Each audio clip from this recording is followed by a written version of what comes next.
ನೋಡಿ ಇದು ಬಂದ್ಬಿಟ್ಟು ಶೃಂಗೇರಿ ಒಲೆ ಅಂತಾನು ಹೇಳ್ತಾರೆ. ಮತ್ತೆ ಮಲೆನಾಡಲ್ಲಿ ಜಾಸ್ತಿ ಎಲ್ಲಾ ಮನೇಲಿ ಬೇಕಾದ್ರೆ ಯಾವ ಮನೆ ಬೇಕಾದ್ರೂ ನೀವು ವಿಸಿಟ್ ಮಾಡಿದ್ರು ಈ ತರದನ್ನ ಎಲ್ಲಿ ಬೇಕಾದ್ರೂ ನೋಡ್ಬೋದು. ಇದು ಯಾಕೋಸ್ಕರ ಮಾಡ್ತಾರೆ ಅಂತ ಹೇಳಿದ್ರೆ ನಿಮ್ಗೆ ಕಡಿಮೆ ಸೌದೆಯಲ್ಲಿ ಜಾಸ್ತಿ ಅಡಿಗೆನೂ ಆಗುತ್ತೆ, ನಿಮಗೆ ಸ್ನಾನಕ್ಕೆ ನೀರು ಬೇಕಾದ್ರೂ ಬಿಸಿ ಆಗುತ್ತೆ. ಮತ್ತೆ ನಿಮ್ಗೆ ಮಳೆಗಾಲದಲ್ಲಿ ಬಟ್ಟೆ ಒಣಗೋದಿಲ್ಲ ಅಂತ ತೊಂದರೆ ಇದ್ರೆ ಇದ್ರ ಮೇಲೆ ಬಟ್ಟೆ ಹಾಕಿದ್ರೆ ನಿಮ್ಗೆ ಹೀಟ್ ಆಗೋದ್ರಿಂದಾಗಿ ಬಟ್ಟೆ ಕೂಡ ಒಣಗುತ್ತೆ. ಇಲ್ಲಿ ಬಂದಿದೆ, ಇಲ್ಲಿ ನಿಮ್ಗೆ ಇದರಲ್ಲಿ ಸೌದೆ ಹಾಕೋದು, ಇದರಲ್ಲಿ ಇಲ್ಲಿ ಸೌದೆ ಹಾಕಿ ಅಡಿಗೆ ಮಾಡೋದು.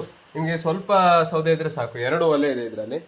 2 ಒಲೆಯಿಂದಾಗಿ ಆರಾಮಾಗಿ ನಿಮಗೆ ಅಡಿಗೆ ಆಗುತ್ತೆ ಬೇಕಾದಷ್ಟು. ಮತ್ತೆ ಇದೇ ಫ್ಲೇಮ್ ಇಂದನೇ ಈ ಹಂಡೆಯಲ್ಲಿ ನೀರು ಇದಾಗುತ್ತೆ. ಈ ಹಂಡೆ ಬಂದ್ಬಿಟ್ಟು 120 ಲೀಟರ್ ಕೆಪಾಸಿಟಿ ಹಂಡೆ ಇರೋದು.